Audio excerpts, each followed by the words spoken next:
Donc oui, je suis chez des amis, je suis contente de pouvoir quand même faire la sadhana sur Webinar Jam. Bon, et aussi, Ophélie, grand merci, fantastique, un contexte différent ce matin, je suis en stage et j'ai fait la sadhana dans le couloir, fatiguée mais très vibrante. Lumineuse journée à tous. Super. Ophélie qui d'habitude aussi est sur Zoom. C'est vraiment super d'avoir ces témoignages-là. Voilà, c'est typique je me suis engagé et Ophélie et Dominique sont là depuis le début, hein. Je crois qu'elles n'en ont pas, elles en ont pas raté une. Ou alors peut-être tout au début, mais enfin je crois pas. Non, Ophélie, c'est sûr, elle est là depuis le début. Oui, Dominique aussi, bon, je vais arrêter. Et donc, voilà, c'est juste ce dont je témoignais, voilà, une fois qu'on est engagé et que, en plus, on a dépassé la moitié, hein, donc, voilà, on les a fait toutes depuis le début. Il n'y a plus aucune raison d'en rater une. Euh, Parce que voilà, ah là là, mauvais son sur Zoom, j'ai oublié, je vois marqué mauvais son sur Zoom. Ah là là là là, je suis désolé, j'ai oublié.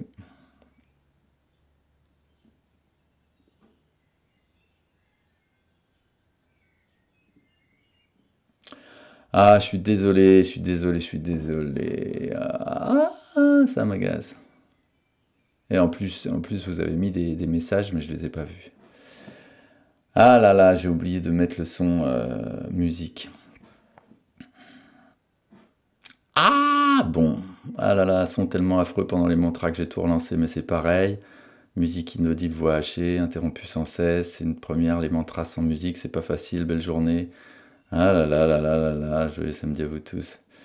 Le son était inaudible pendant les mantras, mais j'ai aussi des difficultés avec mon ordinateur, mais non, c'est pas ton ordinateur, c'est moi. Bon. Ah, bon.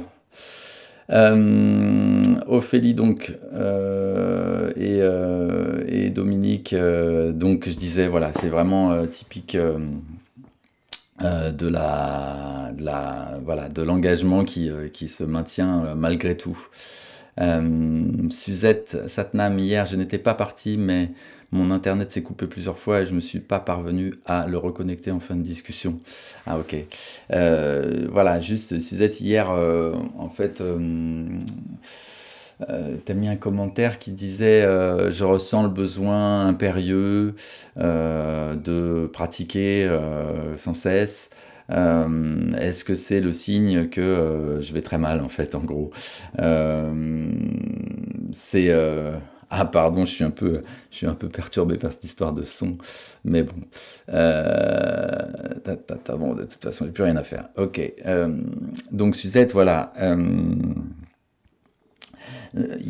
Comme je disais hier, il y a des réponses et des commentaires à tous différents. Ils sont tous en général tous enrichissants. euh, Parce que d'écouter les réponses qui sont faites aux autres c'est toujours enrichissant parce on se reconnaît un peu dedans, ou alors on voit au contraire que il y a des gens qui fonctionnent comme ça, qui réagissent comme ça, et moi c'est différent. Voilà, on est tous différents et en même temps il y a des similitudes et tout ça. C'est toujours enrichissant d'entendre des choses comme ça. Mais il faut justement enfin voilà, il faut avoir le discernement et ne pas justement calquer complètement les schémas des autres sur soi. Donc, je disais à un moment qu'on était allé jusqu'à une fois conseiller à une élève d'arrêter de faire du yoga tellement elle y était accrochée parce que ça faisait des mois, des années en fait qu'elle pratiquait et qu'il y avait une espèce de pression, de tension à bien faire, à toujours plus faire pour atteindre je ne sais quoi, mais en tout cas une espèce de devoir vraiment d'y aller à fond. Et c'était une femme qui a toujours d'ailleurs un peu, mais elle a changé quand même, le tempérament comme ça, de la bonne élève et de toujours faire les choses à fond, en force, un peu en force. Voilà, et donc au bout d'un moment, quand on est dans ce schéma-là et qu'on le répète, qu'on n'en sort pas, quoi, en fait, il y a besoin d'être rappelé à l'ordre un peu, quoi, de dire, oh, regarde un peu et regarde ce que tu fais de ton rapport à la pratique aussi, en fait. Ton rapport à la vie en général est de ce genre-là, et dans la pratique, tu fais encore la même chose et tu ne le vois pas. Il faut le regarder. Voilà, et donc Suzette, dans ton cas, parce que justement on se connaît un peu et on s'est vu en stage, c'est plutôt l'élan pas du débutant, parce que c'est pas la première fois que tu fais du yoga, mais du retour, quoi, des retrouvailles un peu avec le yoga, en tout cas de la découverte du yoga Kundalini, peut-être, je sais plus vraiment, mais je crois que oui. Et donc un élan comme ça d'enthousiasme par rapport à la pratique, dont tu ressens les bienfaits là, maintenant, et du coup, bon, il y a une soif d'en faire, parce que ça fait du bien. Bon, là, vraiment, il faut pas se brimer avec des considérations qui seraient négatives là-dessus. On a tous des choses à observer, on a tous des choses à traverser, des choses qu'on veut régler, des choses qu'on découvre, dont on prend conscience. Voilà, on est tous sur des plans différents, sur des niveaux différents de conscience maintenant, puis pas la semaine dernière, et puis après ce sera encore différent. Voilà, donc on a tous forcément, on peut en tout cas tous observer des choses dans notre personne qu'il y aurait à régler, à résoudre, des choses qu'on considère comme négatives, qu'on voudrait, voilà, dont on voudrait se débarrasser.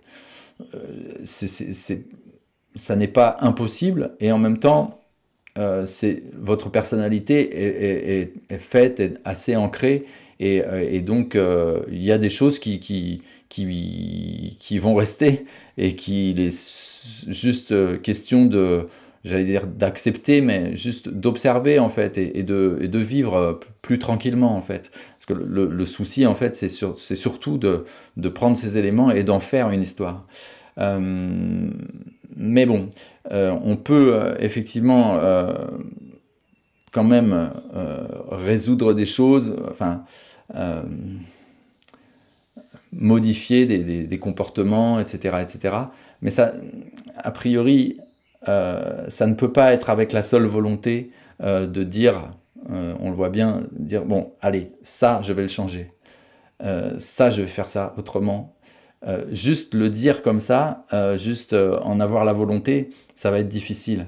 L'essentiel, c'est d'avoir un travail plus profond qui fait qu'il y a plus de lâcher prise sur les choses, etc.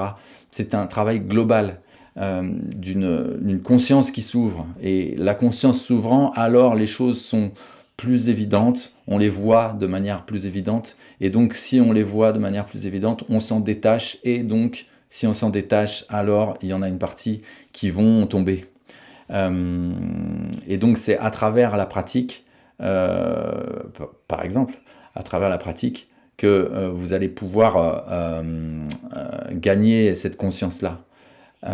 Et donc on peut sentir vraiment du plus profond que la pratique amène à ça, amène ces bienfaits-là. Et donc qu'on va lâcher des choses là-dedans. Et on voit qu'on lâche des choses là-dedans au fur et à mesure, peut-être.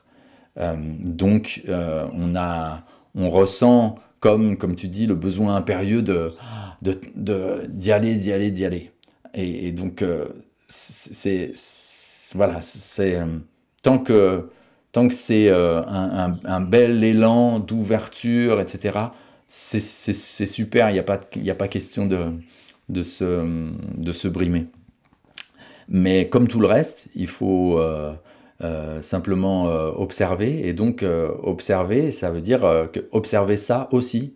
Et donc, il y a une espèce de, il y a du discernement là-dedans aussi. Il y a comme une vigilance là-dedans aussi, de voir mon rapport à la pratique. Et donc, avec le temps, voir qu'est-ce que j'en fais, comment je le vis, comment je le regarde. Et effectivement, de temps en temps, de voir ce que ça fait de juste lâcher la pratique, juste parce que si tu pratiques tous les jours, vraiment sans aucune faille depuis je ne sais pas combien de temps, alors bah, oui, peut-être juste t'arrêter 2 jours et puis voir ce que ça fait 2 jours. Si ne pas pratiquer 2 jours, vraiment c'est difficile, alors il faut vraiment regarder ça. A priori, si on s'arrête 2 jours, même si ça fait longtemps qu'on en fait, justement, ça fait longtemps qu'on en fait tous les jours, on a une espèce de matelas en fait qui s'est installé de conscience, de confiance en soi, d'aise quoi, qui fait que bon, on s'arrête 2 jours, ça change rien en fait. Si ça change quelque chose, c'est juste dans la tête. Et donc, il y a, il y a observé ça. Parce que ça, c'est sûr. Si ça change quelque chose, c'est juste dans la tête. Ou alors, ça change un tout petit truc, peut-être dans le corps, de se dire, ah, tu vois, hein, ça y est, au bout de 2 jours, je suis j'ai un petit peu moins souple. Bon, peut-être qu'il y a un petit truc dans le corps qui se fait, ok, ok. Mais si et c'est pas grave. C'est juste une constatation que, bah oui, le yoga tous les jours, c'est bien, c'est un bel entretien du corps. Donc, ok, donc, voilà.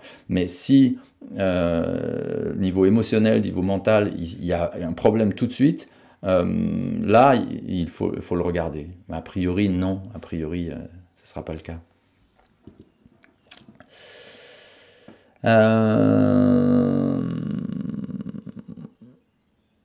Ok, donc merci pour vos rassurances.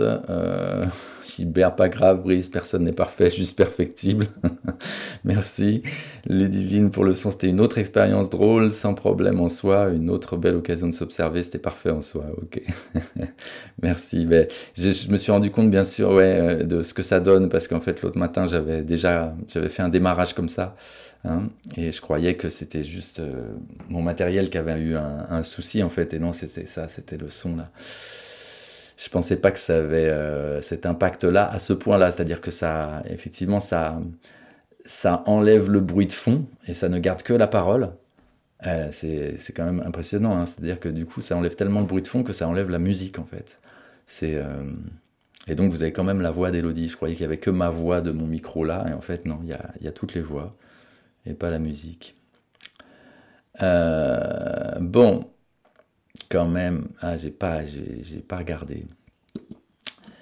Enfin, je le regarde, mais il est tellement loin, l'ordinateur.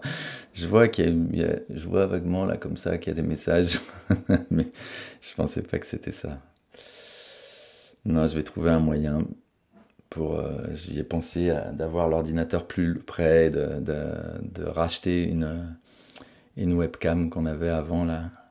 Là, la webcam, elle est sur l'ordinateur, donc l'ordinateur est aussi loin que la webcam. Enfin.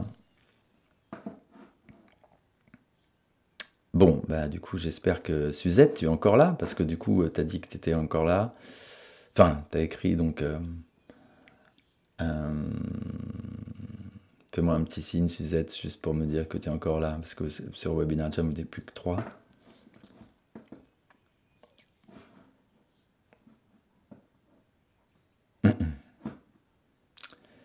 Ah, donc, je vais mettre... Mais bon, vous avez dû le recevoir par mail, hein, mais des fois, il y en a qui ne reçoivent pas tous les mails.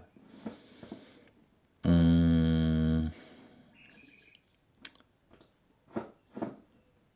De toute façon, c'est aussi sur la page d'accueil de notre site, hein, mais voilà le lien pour vous procurer l'album. Il y a le choix entre le téléchargement ou même le CD par la poste, avec le téléchargement offert.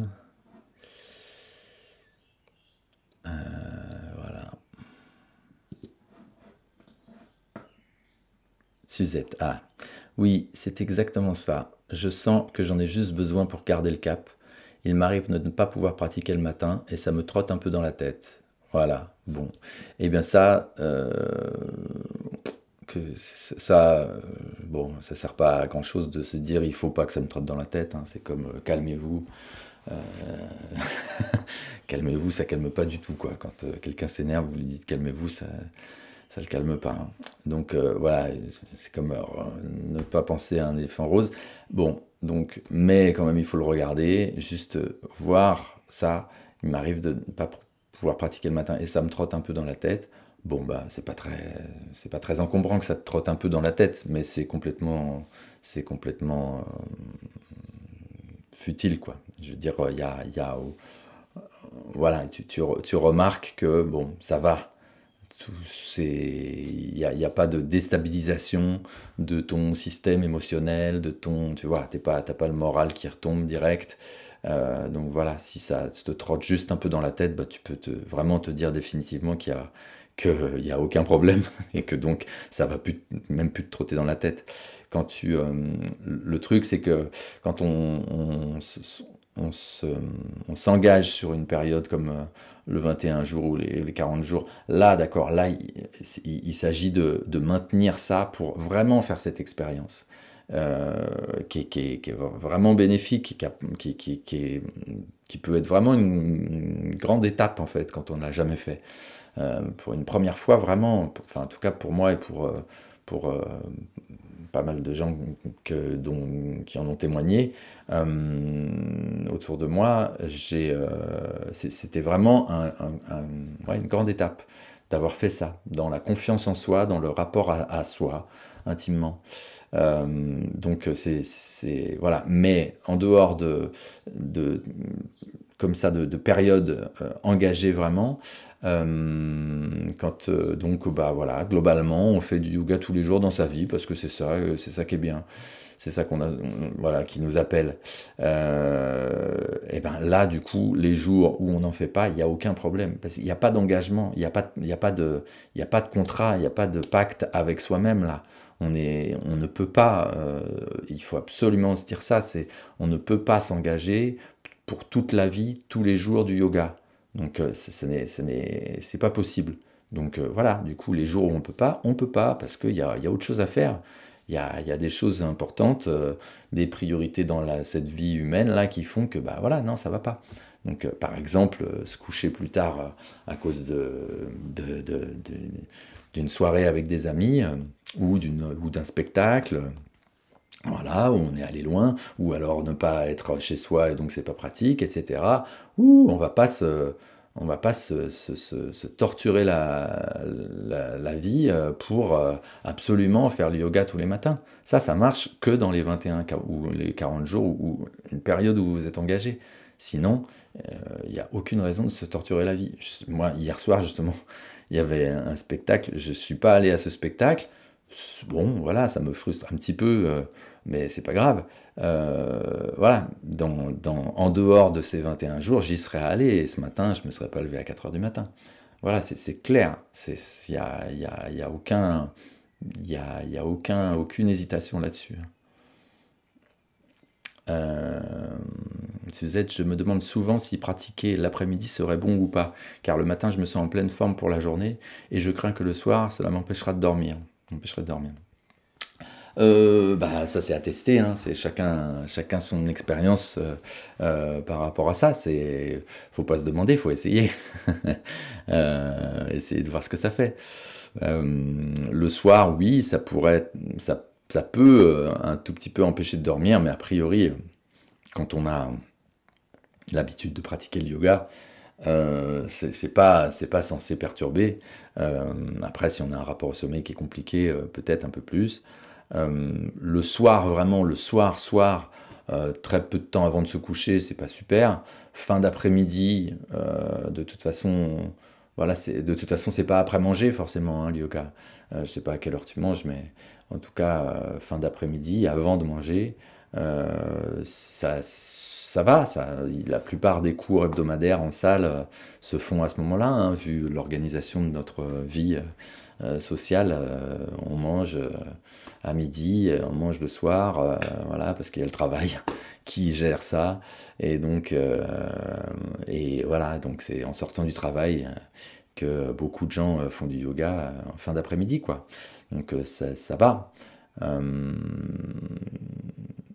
et donc tu te poses cette question peut-être parce que des fois le matin, t'as pas la possibilité. Alors est-ce que tu rattraperais l'après-midi? Bah fais une tentative, mais surtout comme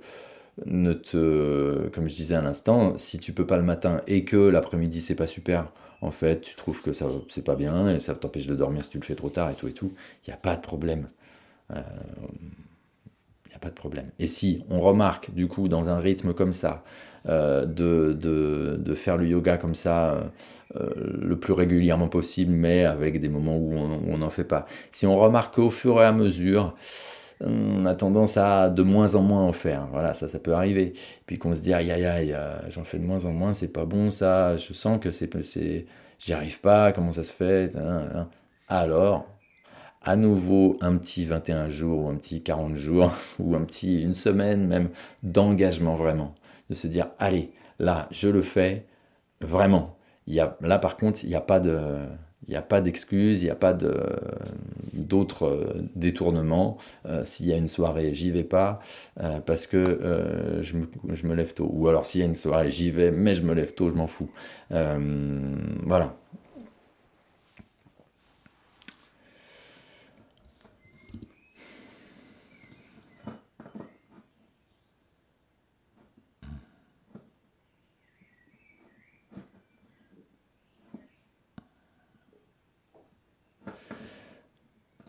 Ouais, j'avais pas non plus, bien sûr, dans ma série, j'oublie les trucs.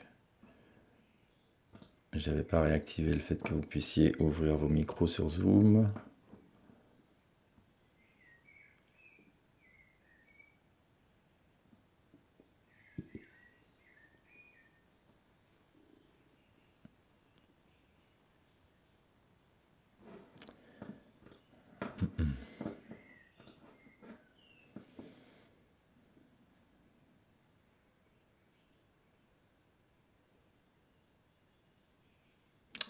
Ok, je regardais s'il n'y avait pas d'autres messages là. Non, ça va. Ok, bon.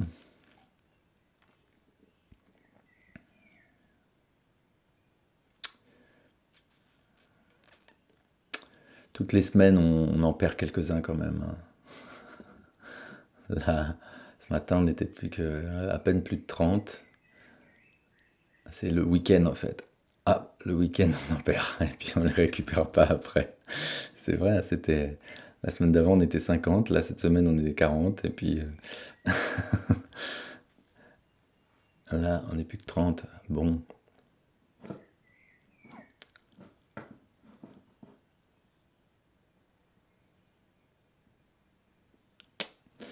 Ok, bon. Pas d'autres questions, commentaires? Ah si, encore Suzette. Y a-t-il des séries spécifiques pour le matin ou pour le soir? Pas spécialement. C'est pas, en tout cas, elles ne sont pas annoncées quoi, comme ça. C'est noté nulle part. Mais dans la pratique, oui, on peut quand même, comment, quand on regarde la série, qu'on connaît un petit peu ce qui s'y passe, on peut déterminer, oui, que celle-là, bon, pas super pour le soir, celle-là particulièrement bien pour le matin. Euh, il y a par exemple, en tête, il y a une méditation et même une série aussi qui travaille pour trouver vraiment le sommeil, un sommeil vraiment réparateur, etc. Donc oui, celle-là, euh, pour le soir, c'est bien. Je crois qu'elle est dans l'abonnement d'ailleurs, celle-là. Euh, voilà, et puis des séries particulièrement énergétiques, énergisantes, quoi. pour réveiller vraiment, renforcer le système énergétique, le système nerveux, etc. Tout ça, du coup, ça va être des séries qui sont particulièrement, oui, toniques. Du coup, bon, plus adaptées pour se réveiller avec, quoi. Euh, ouais, on peut, en étudiant les séries comme ça, en se disant, bon, celle-là, oui, c'est plus, celle-là, c'est pas super pour le soir. Euh, Parce qu'elle va trop, un peu trop vous activer, quoi. Mais bon, c'est pas non plus complètement rédhibitoire, parce que voilà, ça dépend vraiment, c'est comme je disais, c'est à expérimenter ça, parce que ça dépend de qui vous êtes, quoi, de comment vous êtes dans votre système énergétique, dans votre corps et tout. Parce qu'une série particulièrement tonique, bon, même le soir, va vous faire, va vous réveiller l'énergie sur le moment, mais en fait va aussi vous faire évacuer plein de choses, plein de tensions, tout ce qu'il y a à évacuer de la journée. Bah, cette série-là, ça va aussi avoir tendance à vous le faire évacuer.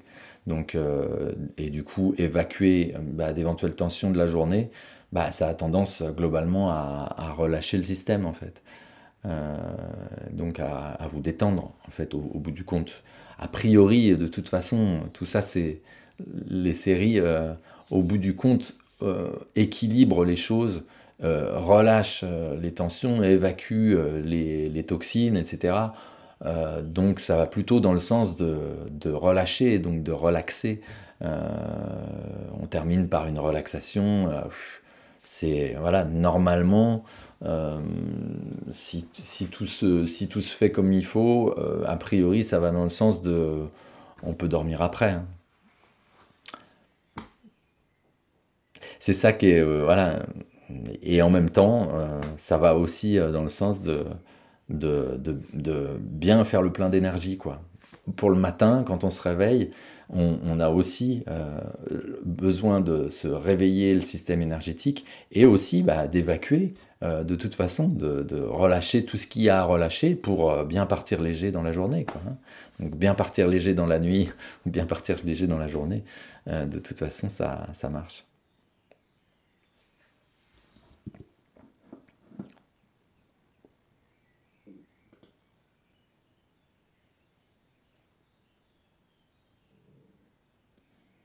C'était mon cas hier. Ah oui, Colette? Hier, j'étais sûre que j'allais dormir après, Hein, hein. et en fait, non. T'étais sûr que t'allais dormir après, mais en fait non. Ouais, je pensais que aussitôt après la sadhana, j'allais dormir. Hein, hein. Et en fait, non, j'ai fait toutes mes activités habituelles. Ah oui, Mais parce que je tombais de sommeil, mais vraiment. Et puis non, ça, aussitôt, en un instant, tout s'est transformé. ouais. Donc c'était sympa, hein. Ouais, ouais. Voilà. Ouais, ouais, c'est sûr. En plus, pendant les chants, on a tendance comme ça un petit peu à survoler un petit peu. Ça peut arriver vraiment souvent de presque somnoler, tout ça, ou alors carrément on pique du nez vraiment. Mais on est à ce moment-là dans un autre espace-temps en fait, en quelque sorte, hein. C'est vraiment, on est dans une méditation très très longue et du coup, ça peut avoir cette tendance-là. Mais c'est à ce moment-là, est-ce que c'est vraiment de la fatigue ou est-ce que c'est tout simplement le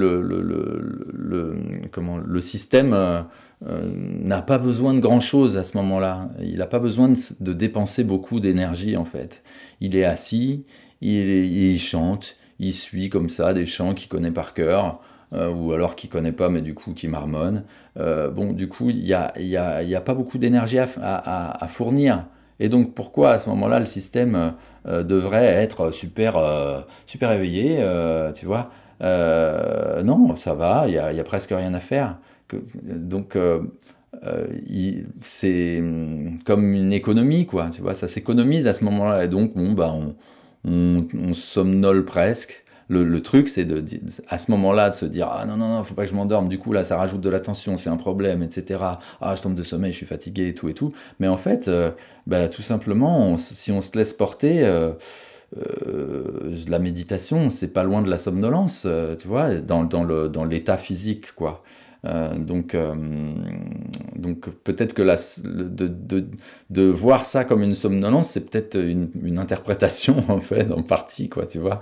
Donc, enfin, moi, on a des chiens, le chien, dès qu'il a rien à faire, ça y est, enfin, c'est presque, tu vois, il dort quasiment, quoi. Et puis il dort pas vraiment, en fait, il est là quand même. Il y a un œil, si on sort le fromage, ça y est, il l'a déjà senti, quoi. Donc, mais bon, bah, il y a rien à faire, il y a aucune raison d'être actif, quoi, tu vois. Donc, bon, bah, ça, on est presque endormi. Puis tout de suite après, bah, il y a du fromage, c'est bon. Euh, donc ouais, c'est intéressant d'observer ça. Ouais.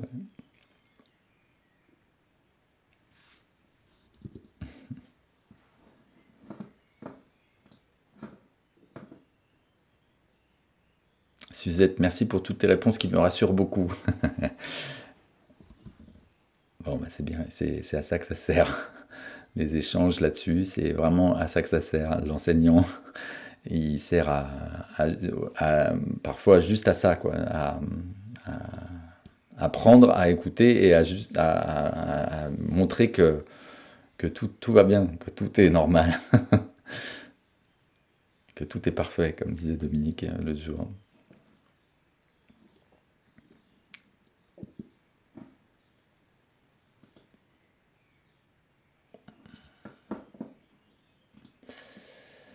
Ok. Je veux bien Oui. partager. Ouais, j'ai réussi à tenir la straight pause. Ah. Et ça fait 2 matins où j'arrive à la tenir. Et c'est vrai que pour moi, c'est quand même, c'est une des, enfin, je crois même quasiment la seule posture que jusqu'à maintenant j'avais.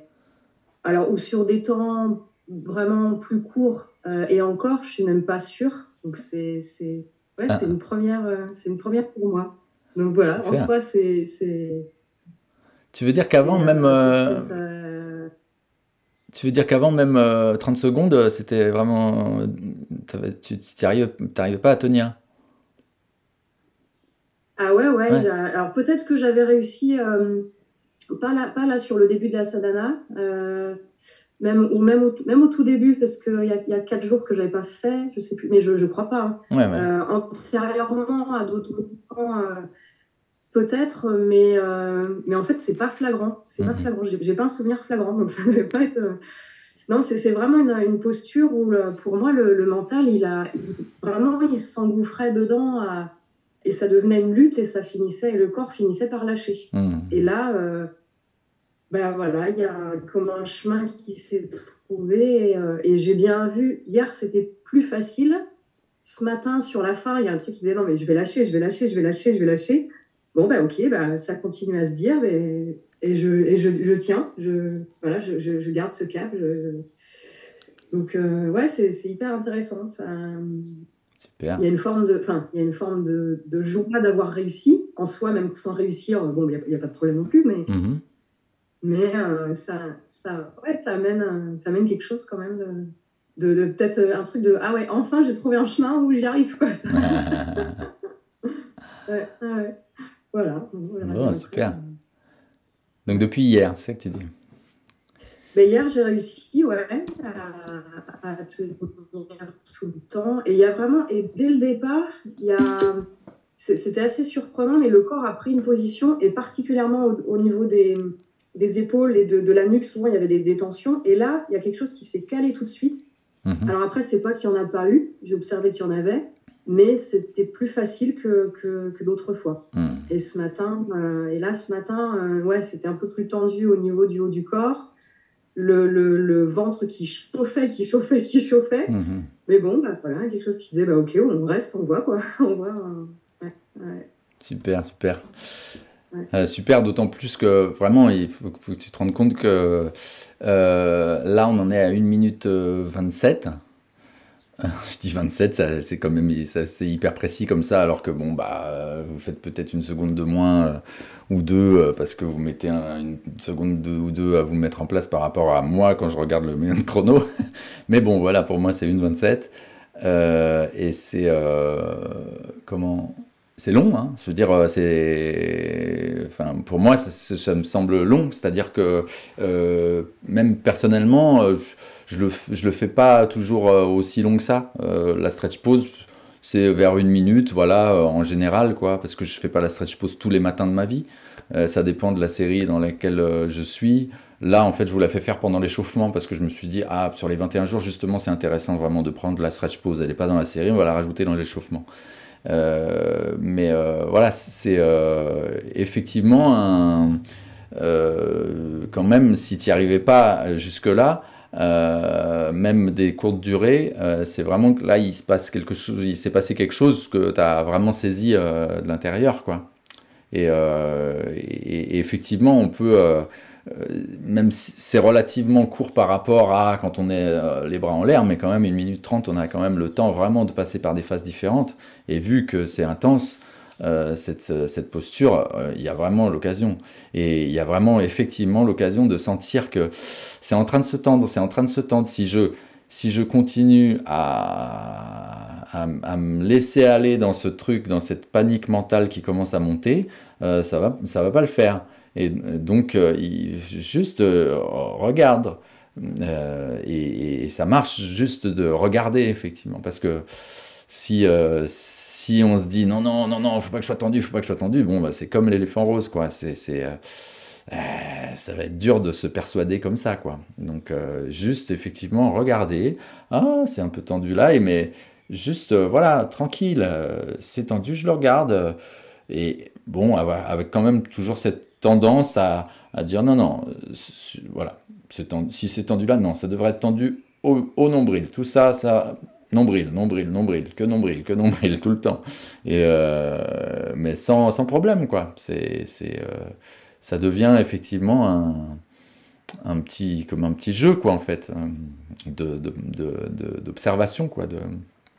On peut vraiment être curieux de ce que ça fait, comme tu dis. Je disais l'autre jour, tu regardes vraiment le nombril, ça chauffe, mais dis donc, ça chauffe, mais bon, jusqu'où ça va chauffer, on verra. Et puis, si je lâche avant la fin, ce sera pas une catastrophe, hein, de toute façon. Donc, je fais du mieux que je peux, mais tu vas voir que si je fais du mieux que je peux, à tous les coups, je suis capable d'y arriver, quoi. Il n'y a pas de... Surtout, une fois qu'on se l'est montré qu'on était capable. Et alors après, il y a le petit risque aussi, quand même, une fois qu'on s'est montré qu'on était capable, de se décourager, de ah là là, mais non, mais tu vois, oh là là. Parce que ce matin, vraiment, là, au bout de 20 secondes, c'est déjà la catastrophe. Ah là, c'est mal barré ce matin. Et donc, voilà, on a le moyen de partir très vite, hein.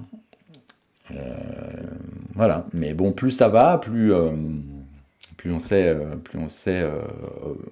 appréhender ces choses-là, quoi, et plus on se connaît, quoi. Ouais, puis en tout cas pour ma part, plus ça va, plus il y a un calme en fait là-dedans, et il y a vraiment, oui c'est ça, une distance avec enfin c'est même plus une panique, mais une distance avec ce qui peut se raconter, qui continue à se raconter, mais ça ne rentre pas dedans en fait. Ça reste dans cette joie et dans ce calme, c'est ça, d'observer. Ouais, ça brûle. Ah ouais, ça brûle. Bon, ok, mais c'est drôle, ouais. Il y a vraiment un truc comme ça. Ouais. Super. Ouais, et c'est vrai que c'est un peu de victoire. Enfin, oui et non, mais plutôt de voir que c'est possible. Il y a, comment dire ça, il y a une forme d'encouragement et de confiance aussi. Et comme si si par exemple le mental essaye de revenir à d'autres moments, c'est comme si maintenant il y a la preuve de, tu vois, ça a réussi. Donc c'est comme si ça lui donne un argument en plus pour le faire taire ou pas s'engouffrer dedans. Ça donne une forme de force. C'est sûr. Et ça s'applique du coup sans que ce soit un cheminement de pensée dans la journée ou quoi, ça s'applique quand même directement en fait dans la vie, quoi. Ce genre de schéma, vous n'avez pas besoin de vous redire ah, alors donc pendant la stretch pause, j'y arrive à faire taire le mental, etc. Et à non, non, non. Et donc, bah, je vais le faire là aussi, maintenant que je suis en colère et que lui, il vient de me dire une saloperie. En fait, c'est pas ça. C'est pas ça qui se passe. Ce qui se passe, c'est que c'est ancré, ce genre de schéma-là, qui fait que vous êtes on sait observer, il y a ce calme, comme tu dis, qui est là, qui est la distance, quoi, avec le problème, quoi, avec ce qui se passe, avec ce qui se raconte dans le mental. Et donc ça s'installe. Donc parfois le mental va vous le redire quand même, va vous dire non mais t'es capable quand même. Euh, Parce que le mental n'est pas toujours là pour vous mettre des bâtons dans les roues, hein. Il y a aussi des moments où le mental est là avec de l'optimisme et puis dit non, non, mais ça va. Et comme quand on se dit bon, bah il y a pire, hein, voilà, il t'arrive un malheur et puis tu penses aux enfants de Gaza et puis tu te dis ça va, tranquille. Donc pour moi, ma vie est belle par rapport à ça. Donc voilà, et ça c'est du mental. Bon, mais sans ce cheminement de pensée, il y a déjà quelque chose qui s'installe, qui a plus voilà, de distance par rapport à tout ça, quoi. Et ce truc, je dis qui s'installe, mais en fait c'est pas qui s'installe, hein, c'est juste le rapport vraiment à ce que vous êtes au fond, quoi, qui est là, et mais qui n'est pas enfoui, quoi, derrière toute cette couche de mental et d'émotionnel. J'ai envie de dire un petit mot. Oui. Je suis émerveillée de voir à l'âge que vous avez et le raisonnement qu'il y a dans votre tête à votre âge, mais c'est une merveille. Oh, d'être capable de vous observer déjà à votre âge, oh, mais c'est une merveille ça. Parce que c'est ça la vie, hein, être capable de s'observer soi, d'observer les autres, d'observer le monde, de voir Gaza justement beaucoup plus.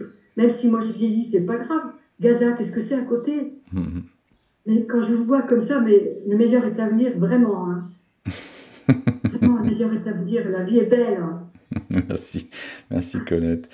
On peut, il n'y a pas vraiment de question d'âge en fait. C'est juste un moment où la conscience, voilà, l'âge permet l'expérience humaine, donc l'expérience de l'être humain qui se fait et du coup qui, des fois gagne en sagesse, effectivement, grâce aux années. Parce que il a passé par là, et puis il a vu que, et donc du coup il y a une sagesse qui s'installe. Mais il peut y avoir avec l'âge tout à fait l'inverse, hein. Si justement la personne avec les années traverse ça, le vit très mal, l'interprète très mal, garde une rancœur, ça aussi, en général, ça construit une personne qui est complètement aigrie totalement à la fin de sa vie, ça existe. Et donc, du coup, le temps n'est pas forcément gage du coup de monter en sagesse, quoi, déjà. Comme, je sais pas pourquoi monter en sagesse, mais enfin voilà, de gain de sagesse.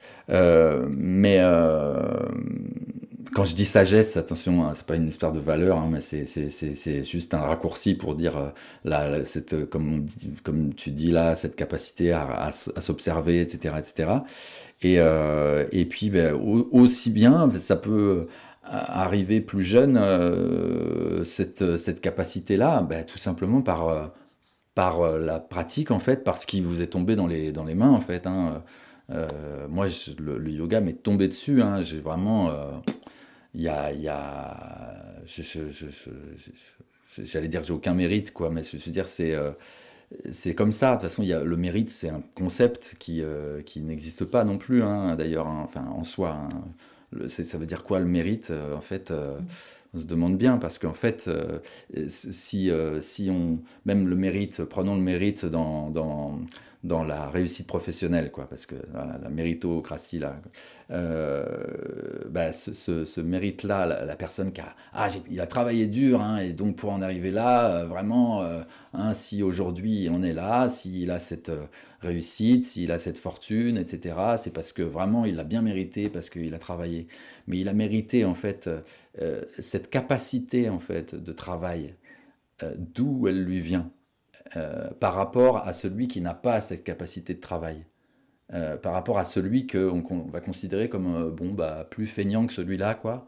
Vous voyez, celui qui a pas réussi autant, voilà, réussi et encore réussi, hein, bien sûr c'est subjectif, mais bon, euh, c'est celui qui même qui a du mal, qui a un peu, qui a des problèmes financiers, etc. Tout ce que tu, voilà, et puis qui est pas reconnu et tout ça, et puis qui en souffre.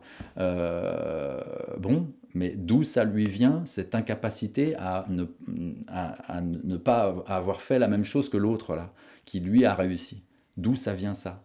Est-ce que vraiment celui qui a travaillé comme un fou, il mérite, il a mérité vraiment ça?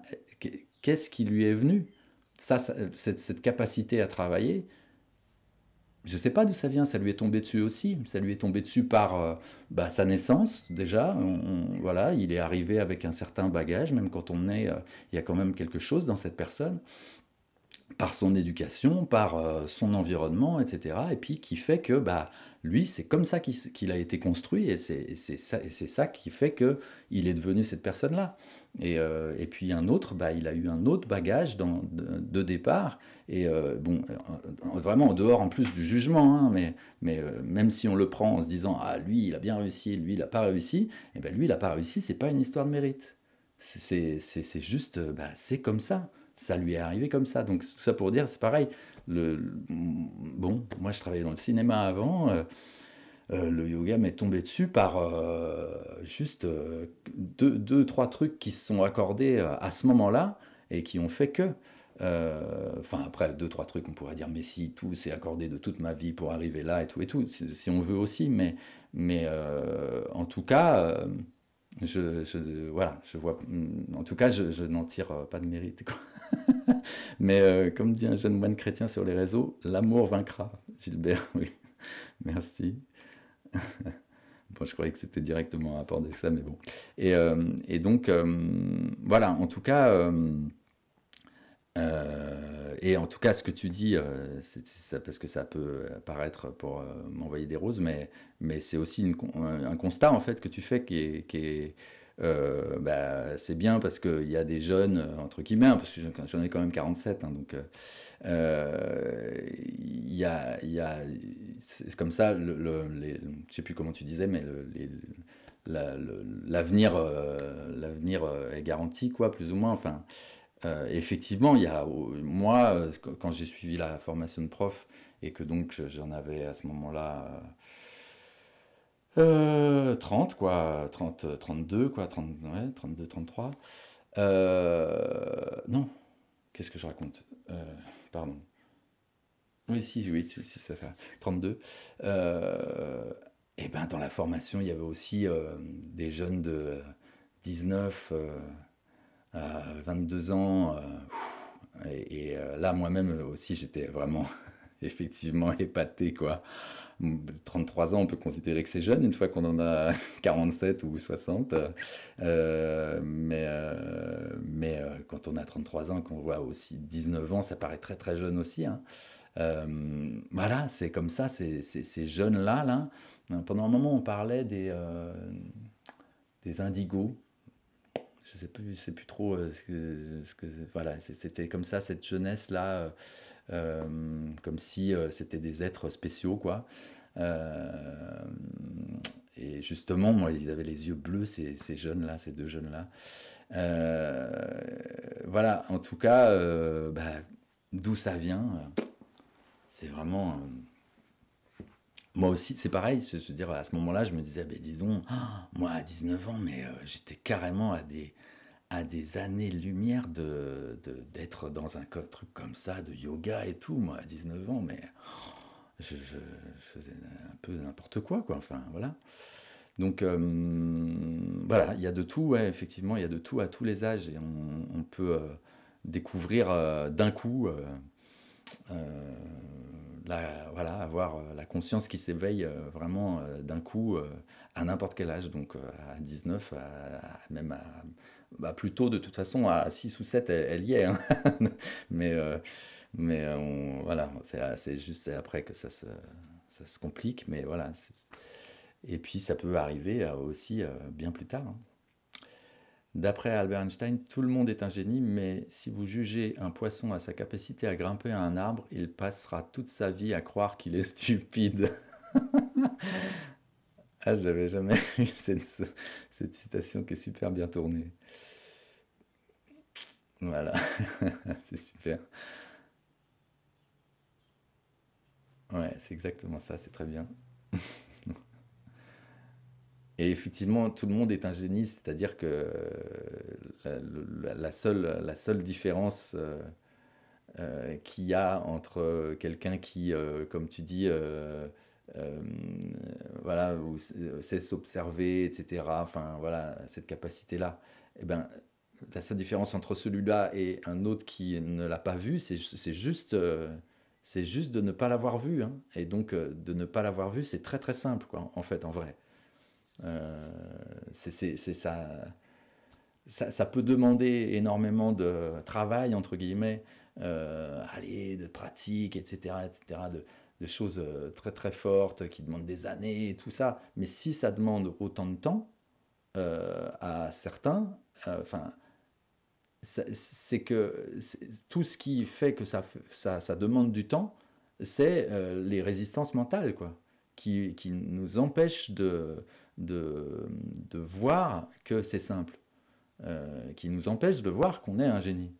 Euh, donc c'est juste des résistances mentales. Et ces résistances mentales, elles pètent bah, grâce à une pratique, grâce à éventuellement l'intensité d'une pratique, etc. Mais aussi, elles peuvent péter en un claquement de doigts parce que je ne sais pas pourquoi. Parce que il y a ce moment-là qui est devenu évident. Et en fait, on, des moments de grâce, on en vit, on en vit, beaucoup de gens en vivent sans vraiment les intégrer, quoi. Et donc c'est un moment de grâce où là on voit clairement que je suis un et que tout est unité. Voilà. On le voit clairement, mais tout de suite après, il y a le mental qui raconte autre chose, en fait, et qui fait qu'on n'intègre pas cette conscience-là vraiment. Mais voilà, si ça se répète, et qu'il y a une petite explication qui va avec après, je sais pas quoi, on a des chances de vraiment choper que ça, là on s'arrête vraiment, et le mental n'a plus rien à raconter là-dessus, alors là c'est vraiment intégré. C'est pour ça que je disais, le yoga m'est tombé dessus, mais des moments de grâce, au moins un en tout cas, deux, au moins deux, avant de faire du yoga, je m'en rappelle de moments de grâce comme ça, qui étaient vraiment intenses, vraiment forts. Non, je dis deux, il y en a eu trois ou quatre. Mais, et donc, bah, c'était des moments de beauté vraiment, de connexion où j'avais bien conscience que c'était quelque chose de connexion spirituelle, quelque chose comme ça, de divin, de rapport au divin, voilà, avec justement la croyance d'un Dieu extérieur à moi. Du coup, parce que bah, c'était le seul truc que je connaissais intellectuellement. Donc, quand la grâce arrive, alors c'est que bah, c'est Dieu, alors. Mais c'est Dieu à l'extérieur, tu vois. Bon, et du coup, avec la pratique, se rendre compte que bon, Il n'y a pas de Dieu à l'extérieur, quoi. Non, c'est bien dit, hein. Ah, merci. C'est bien dit, Brice. Merci. Tu l'exprimes bien, hein. Tout ça, hein.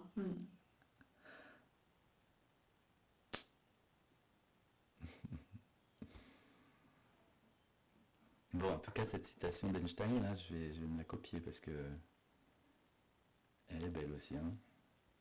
C'est souvent les citations, dès qu'il y a un peu d'humour dedans en plus, enfin, c'est assez... Oui, si j'ai l'impression que ton son, Ah, oui. Oui, j'ai l'impression que ton son commence à saturer. Alors, ça va couper, j'allais dire. Ouais. ça va couper.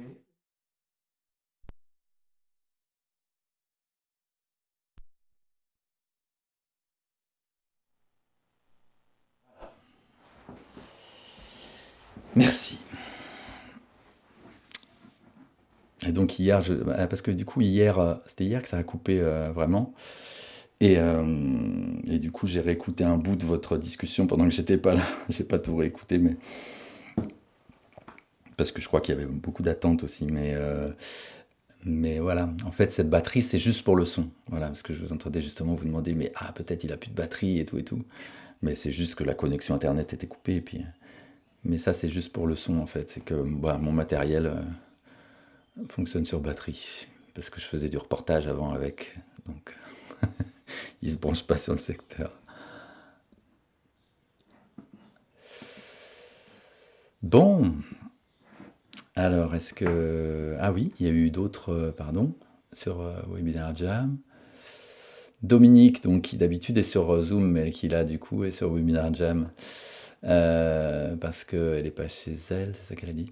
Le témoignage sur la stretch pose est très intéressant, il m'éclaire sur la posture. Elle dit aussi, l'éveil peut venir à tout âge. Et Suzette, j'aurai 70 ans, 70 dans 3 mois, et je me sens aussi bien que ce que j'étais à 47, et grâce en partie au yoga de Elodie et Brice. J'ai noté en partie, car je sais que vous êtes humble. Dominique, merci Suzette pour ton témoignage. J'ai 64 ans et moi aussi la pratique du yoga m'aide beaucoup. Bon, c'est super. C'est super et puis ça me... Voilà, de vous voir aussi, tu vois justement, Colette, tu dis... tu témoignes d'être un peu épaté à votre âge et tout.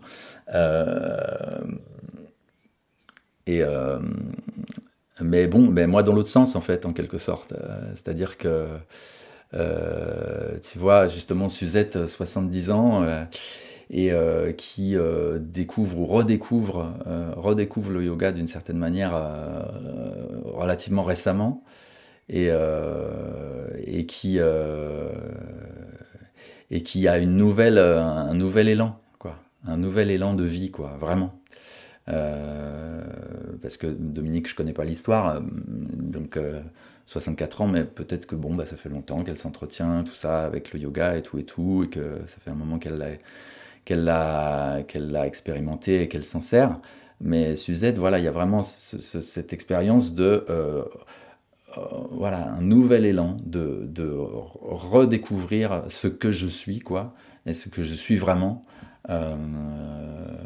Après, voilà, tant d'années sans l'avoir vu. Et ça, moi aussi, ça m'épate. C'est-à-dire que vraiment, ça m'épate et ça m'émeut et ça me donne aussi comme confiance, quoi. C'est-à-dire que effectivement, bah, je m'en doute bien, ça ne peut que être vrai, mais bon, bah là, on a la démonstration, effectivement, ça arrive à tout âge. Et donc, il n'y a jamais de désespoir possible, quoi. Voilà, donc et puis en plus, alors, ce genre de témoignage aussi de gens de 70, de 64, Colette, je sais pas quel âge tu as, mais 74, d'accord, et tout ça, voilà, m'amène aussi des arguments, entre guillemets, pour les gens qui justement arrivent au yoga Kundalini en disant ah bah moi hein, j'ai quand même plus de 60 ans alors du coup ça va être dur hein, bon et voilà donc j'ai toujours tendance à dire non non mais vous savez à tout âge bon bah là je garderai bien ces bons exemples en tête quoi. Dominique, en effet, je pratique depuis longtemps le yoga, mais aussi d'autres approches thérapeutiques. Voilà. Donc voilà, bah, ça c'est un autre cas. Voilà. 70 ans, Suzette qui redécouvre et nouvel élan, et Dominique qui en fait depuis longtemps. Et donc bah, c'est pareil, c'est-à-dire que il n'y a pas de limite, quoi. On a eu en stage aussi une femme, une Christine de 83 ans, je crois, et bon, bah, bon, elle avait fait du yoga presque toute sa vie, tout ça, mais bon, bah voilà, 83 ans, elle était là, et puis elle était, je veux dire, par rapport à, enfin, il y en avait certains de la moitié de son âge qui étaient à la traîne, quoi, j'allais dire presque. Les divines, t'étais pas là à ce stage-là, non? Non. Ouais, Non, ça me dit rien. Non. Non. Anna, tu avais une parole qui est vraiment devenue impeccable, à la hauteur des retraites ensemble. Ah oui, Anna, donc je vois qui c'est. L'un des meilleurs témoins de la pratique, au-delà du corps. Merci. La parole, comme tu dis, qui devient impeccable, enfin, c'est... bon, je dirais pas impeccable, enfin, c'est... Voilà, mais c'est juste... ce qui fait qu'on parle plus distinctement, quoi, en quelque sorte. C'est non seulement, bah, effectivement, le fait d'avancer soi-même, parce que quand même déjà, Anna, en fait, la première fois qu'on s'est vu en stage, c'était il y a un moment. Voilà, c'était il y a un bon moment et donc c'était quand même avant notre rencontre avec Muji et Muji quand même il s'est passé quand même quelque chose d'assez définitif été 2018. C'est ça que tu dis, été 2018? Ah, c'est la dernière fois qu'on s'est vu alors peut-être été 2018, non? Ah non, c'était la première fois. Bon, enfin, donc c'était dedans, la première, d'accord. C'était, voilà, en tout cas, c'était avant. Avant la dernière fois que je suis allé chez Muji. Et la dernière fois que je suis allé chez Muji, vraiment, il y a eu une grande étape, quoi. Enfin, même quelque chose de définitif, quoi. Donc, C'est qui, Muji? Muji, alors M2OJI, que je marque dans le chat, aussi dans Webinar Jam. Vous pouvez taper son nom sur YouTube et puis y mettre le mot satsang aussi éventuellement. Et vous verrez qui c'est.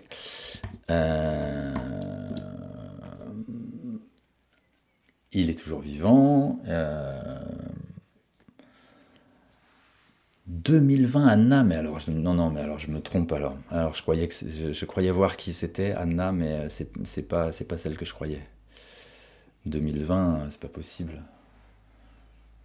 Quoique, ah si peut-être. Oh là là. Donc Muji Satsang, voilà, il fait partie du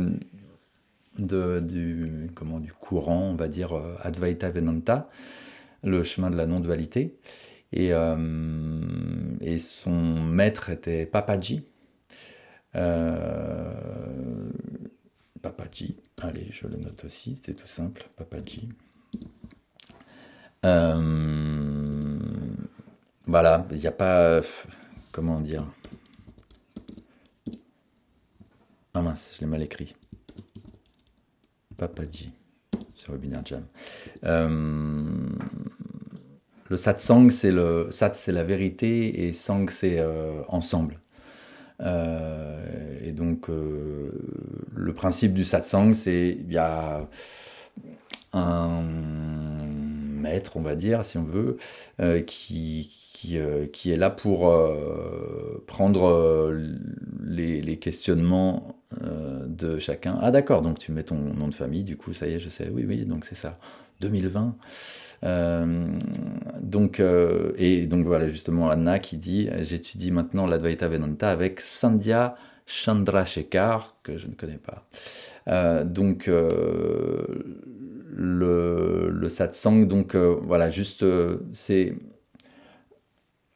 les questions, les commentaires de l'Assemblée, quoi, c'est à propos simplement des obstacles qu'ils ont à trouver le soi, quoi, ok,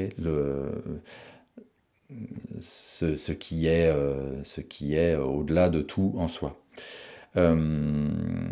Et donc Mooji ou d'autres qui font la même chose que lui est là pour aider à pointer les obstacles, en fait, à montrer ça, c'est toujours pas ça, et ça non plus, c'est pas ça. Là, on n'y est pas. À ce moment-là, qu'est-ce que tu vois, qu'est-ce que tu ressens? Ça, c'est encore du mental. Ça, voilà, on passe beaucoup de temps en fait à répéter des choses qui en reviennent toujours à ça, en fait. C'est-à-dire à montrer que là, on est encore dans le mental. Et encore une fois, c'est pas pour dire le mental, c'est à la poubelle, c'est juste pour bien voir définitivement que ça aussi, ça encore, ça c'est le mental, etc. Donc, bon, je vais pas faire un exposé sur Mooji, je vois pas, mais bon, ni sur Advaita Vedanta, parce que justement, c'est cette voie de la non-dualité, découvrir la non-dualité, comment ça... c'est difficile d'en parler sans vraiment avoir installé le sujet ensemble et vraiment avoir cet échange justement de l'expérience de cette personne-là qui essaye de découvrir ça et qui éventuellement n'y arrive pas vraiment. Et donc c'est là que l'échange se fait. Mais après, expliquer la voie de la non-dualité, c'est trop large là pour entamer ce sujet-là maintenant. Mais bon, en fait, on parle de ça, assez souvent depuis ces 21 jours là. Au fond, hein, on parle de ça en fait. Comme on disait avec Gilbert l'autre jour, hein, de toute façon, toutes les pratiques vont dans ce sens-là, de toute façon, de découvrir l'unité. Et donc, le yoga Kundalini nous aide à trouver ça, mais pas que. Et donc, justement, en l'occurrence, moi et Elodie, il y a eu besoin pour vraiment, comment dire, couronner le tout, ou je sais pas, ou vraiment définitivement faire péter tout le reste, cette rencontre avec Mooji. Le yoga Kundalini a fait un gros travail sur l'ensemble, et il y avait comme s'il y avait juste une dernière petite goutte comme ça pour comprendre tout le reste. Moi, je l'ai vraiment vu comme ça. Comme si tout d'un coup, j'avais saisi tout ce qui s'était passé avant. Tout le chemin et chaque étape voilà, j'aurais pu le voir complètement à ce moment-là, mais je ne l'ai pas vu. Et puis à ce moment-là aussi, j'aurais pu vraiment le voir complètement. Et parce que c'était vraiment révélé là, c'était là, mais il y avait juste encore le mental qui racontait des choses par rapport à ça, et qui racontait encore le phénomène, l'expérience, qui se remplissait aussi de fierté, quoi, par rapport à la capacité de faire ci, de faire ça, de sentir ci, de sentir ça. Et voilà, donc là c'était juste la petite goutte qui qui faisait péter le vase. En tout cas, vous pouvez le retrouver. Ouais, sur YouTube, il parle en anglais, mais il y a pas mal de vidéos qui sont soit sous-titrées, soit même doublées de ce qu'il raconte et de ce que les gens lui posent comme question. Et puis après, il y a Papaji, il y a Gangamira qui parle en français. Gangamira, elle parle en français. Et elle parle en français, c'était la compagne de Papaji, le maître de Mooji. Mais c'est une Française. Voilà, il y en a d'autres. Maintenant, j'ai l'explication, ce que j'ai trouvé extraordinaire, que autant Élodie que toi, Brice, quand vous parlez, vous n'employez pas les mêmes mots, mais c'est pour dire la même chose. Ouais. Et j'ai trouvé ça fabuleux. Vous avez votre identité pour parler. Oui, oui. Donc, vous êtes le résultat du yoga Kundalini, quelque part. Oui, oui. Et en fait, vous dites que c'est vous, grâce à ce personnage-là. Aussi. Mooji, c'est ça? Ouais, aussi. Mais s'il n'y avait eu que Mooji, ça se serait pas passé pareil non plus.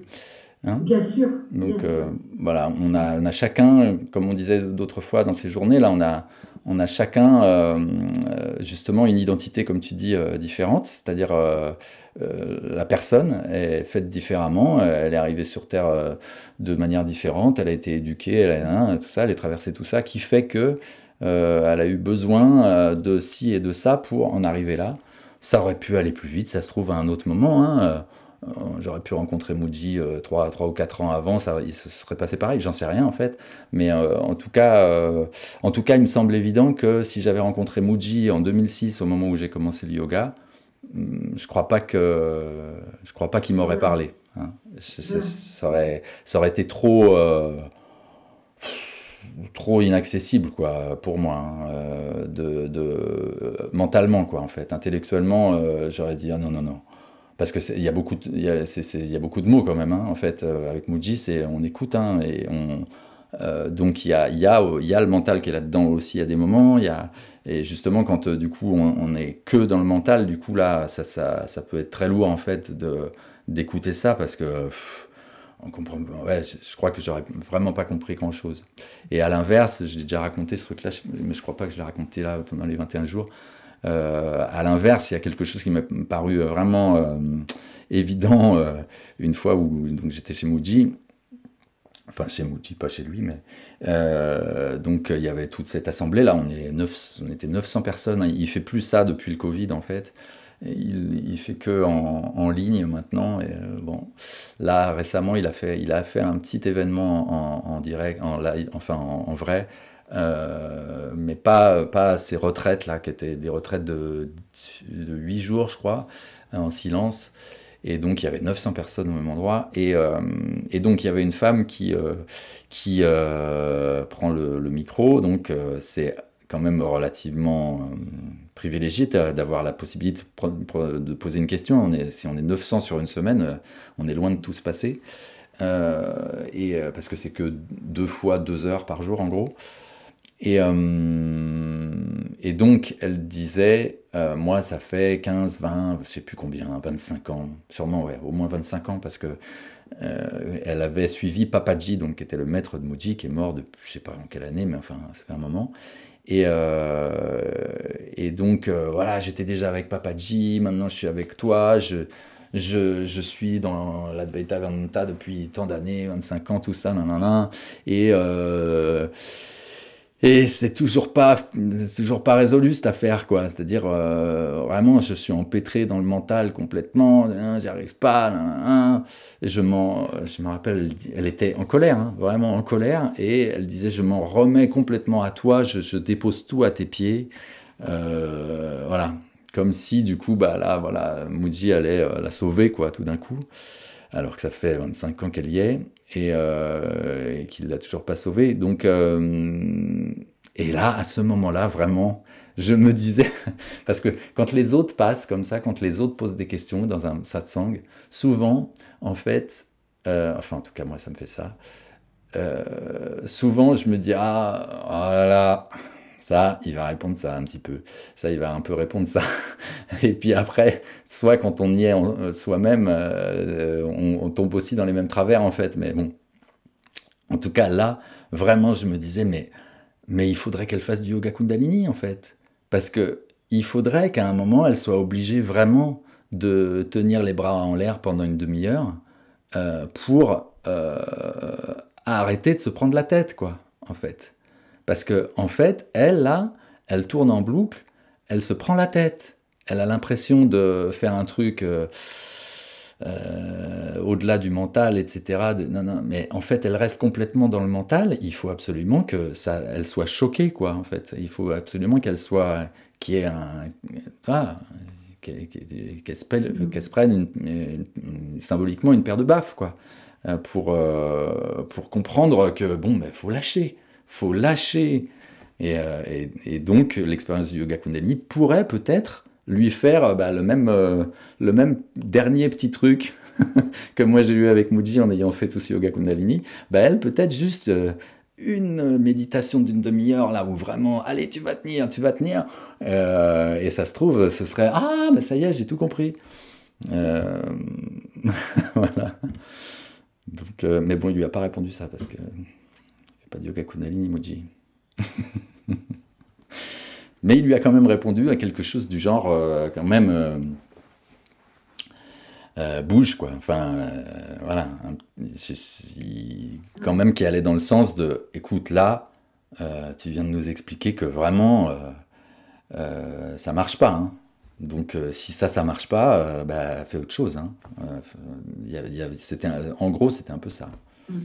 Comme justement Dominique disait l'autre jour avec le yoga Kundalini, enfin, on est tous, on a des aptitudes différentes, etc. Et donc, faut pas forcer non plus, faut pas se forcer, etc. Oui, bien sûr. Au bout d'un moment, si le yoga Kundalini c'est trop difficile pour soi, ça vous demande vraiment quelque chose de, ah, c'est dur, quoi. Si c'est comme ça que c'est vécu, en tout cas.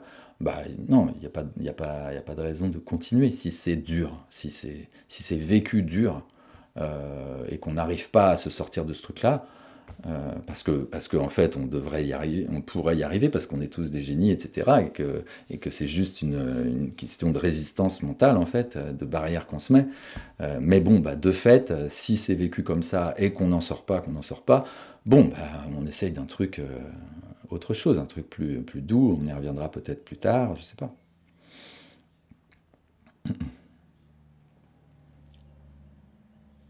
Merci. Merci à toi. Et oui, du coup, j'étais parti là-dessus, et après, en fait, tu demandais qui c'est Muji, parce que tu disais par rapport au fait de parler là, on a des façons différentes de parler aussi, en fait. Non seulement on a des façons différentes d'avoir entrepris les choses et donc d'être passé par là, mais effectivement, après, celui qui parle, c'est quand même avec son identité, comme tu dis, justement. Et donc, même si, en quelque sorte, on a dépassé l'identité, et que donc on a vraiment conscience du fait qu'il y a l'identité et il y a ce que je suis vraiment, l'identité elle est quand même encore là, et elle est là pour interagir, elle est là pour faire la vie humaine, quoi. Et donc du coup ça donne effectivement des personnalités différentes. Et donc, alors sans me comparer du tout à Muji, hein, mais en comparant avec Elodie, justement, comme tu dis, on ne le dit pas de la même manière, et puis évidemment, oui, ça va dans le même sens. Et moi, personnellement, quand j'entends Elodie parler, vous parler, quoi, il y a des fois où vraiment je me dis, ah, dis donc, elle a bien dit ça, hein, vraiment, ça, vraiment, j'aurais pas trouvé, quoi. Enfin, et puis aussi, elle a plus de répartie en général que moi, même dans la vie, hein, tu vois, plus de répartie dans le sens où elle trouve très vite la chose à dire, même en dehors de la spiritualité. Donc moi j'ai besoin d'un peu plus, c'est tout. Donc souvent c'est elle qui prend le truc et puis moi je parle après parce que voilà, il y a plus de lenteur quand même. Et donc, mais en tout cas, bah voilà, effectivement quand je l'écoute, je me dis ah dis donc, ouais, je suis un peu épaté de comment elle le formule quoi. Et, euh, et quand on voit Ludivine qui dit des fois c'est tranchant avec Elodie. Voilà, mais c'est ce que j'aimerais pouvoir faire plus, plus tranchant. Parce qu'il y a des moments il y a vraiment besoin de ça, mais voilà, mais bon, il faut juste croire que c'est justement bien qu'on soit ensemble et que donc il y ait deux énergies différentes. Mais voilà, après justement, si vous regardez Muji, si vous regardez Gangamira, si vous regardez Papaji, il y a moins d'images parce qu'il est plus ancien. Euh, mais il y a aussi, comment il s'appelle, il y a deux hommes français là qui font des trucs ensemble. Pierre, ah, Pierre et Gérald? Pierre et Gérald, voilà. Oui, je les suis beaucoup, ils sont super. Ils sont Voilà. super, Voilà. pareil. Ah ouais. Tu vois, donc bon, c'est pareil, c'est du satsang, et ils sont très différents. Alors là, eux, c'est pareil. Bon, alors je crois que Pierre, c'est celui qui est plus fin, c'est ça, et Gérald, c'est celui qui est un peu plus balèze. Bon, bah, c'est Pierre qui parle énormément, quoi. Hein. Gérald, souvent, il est là, oui, et puis hop, à des moments, il dit un truc, mais c'est hallucinant comment c'est beaucoup, beaucoup Pierre qui parle. Enfin, en tout cas, moi, de tout ce que j'avais vu. Et donc, voilà. Et si vous regardez Gangamira, alors là, Gangamira, tranchante, alors là, plus tranchante que Gangamira. Ah, il y a des moments vraiment. On se dit, oh là là, ça doit être dur de se prendre ça là, dans la tête là. Voilà, et Muji très enveloppant, c'est un gros nounours, on dirait, qui est là tout le temps avec une grosse voix. Donc voilà, il y a tous ces styles-là qui sont des personnes différentes et qui parlent différemment du coup et qui parlent plus à certaines personnes qu'à d'autres, quoi. Il y a des gens qui ont plus besoin d'être malmenés entre guillemets quoi et qui donc vont plus se retrouver avec comme Gamira qui est ah ça fait mal mais bon j'en avais bien besoin et voilà.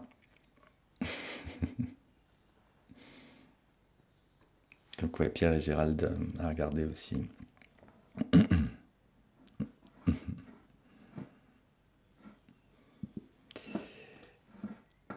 Ok. Suzette, Elodie est très fine sur la vision de la personne qui se trouve en face d'elle. Elle voit au travers de la surface. Voilà, c'est ça.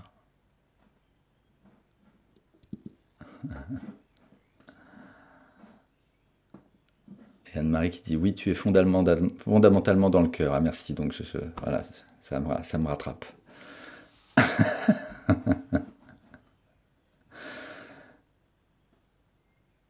Ah oui, et ça, cette capacité-là qu'Elodie, justement, là, comme tu dis, hein, c'est très bien dit, Suzette, la vision de la personne, une vision très fine et très rapide, quoi. Elle voit au travers de la surface. Et, et non seulement elle le voit, mais elle ose y aller, quoi. C'est ça aussi, c'est que voilà.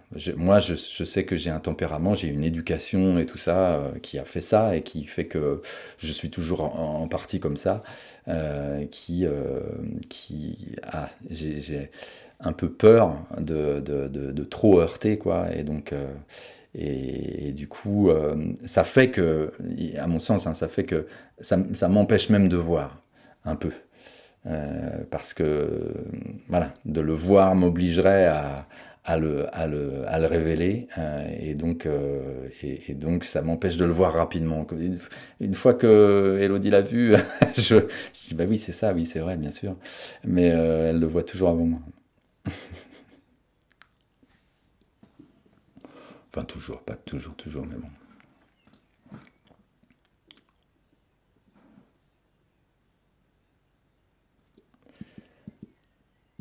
Bon. Webinar Jam va couper de lui-même dans moins de 5 minutes, parce que ça fait 4 heures qu'on y est. C'est ça? Ouais, 4 heures. Donc, je crois qu'on va arrêter là. Oui. J'ai entendu un petit mot, mais non. Ok. Bon, eh bien, demain matin, rendez-vous. Alors, donc déjà que j'ai zappé ce matin pour mettre le son correct, demain matin, comme je vous ai déjà dit hier, je vais pas être dans le même état parce que je vais me coucher tard ce soir, vraiment. Comment faire du coup? Non, mais... Tu nous laisses l'accès au micro et comme ça on ouvre le micro. Brice Ouais. Non, mais c'est pas pour me réveiller, mais c'est vrai que ce petit truc-là, c'est quand même dommage. Hein. Non, mais même si la musique manque, si on a accès au micro, peut-être on peut ouvrir nos micros et te le dire. Oui, bah, je vais pourrait... peut-être faire ça, ouais. Mais après, c'est le risque de, si je laisse accès au micro, du coup, qui s'ouvre et tout, que ça fait du bruit. Bon, non, mais de toute façon, normalement, je l'entends. Bon, donc, ouais, je ferai sûrement ça. Bon, mais là, je l'ai tellement dit que quand même, je vais y penser. Bon. Mais il t'en rappelle. Hein? Tu te mets des petits, t'en rappelles. C'est ça, mais t'as raison. Sur l'ordi, là. Ou alors, non, oui, sur l'harmonium. Ah oui, parce que ça, c'est au moment où je prends l'harmonium qu'il faut que je prenne le... Allez, je vais faire ça. Bon, merci à tous. Bonne journée. Satnam. Hop, je coupe Webinar Jam. Tic tac. À demain, bonne journée.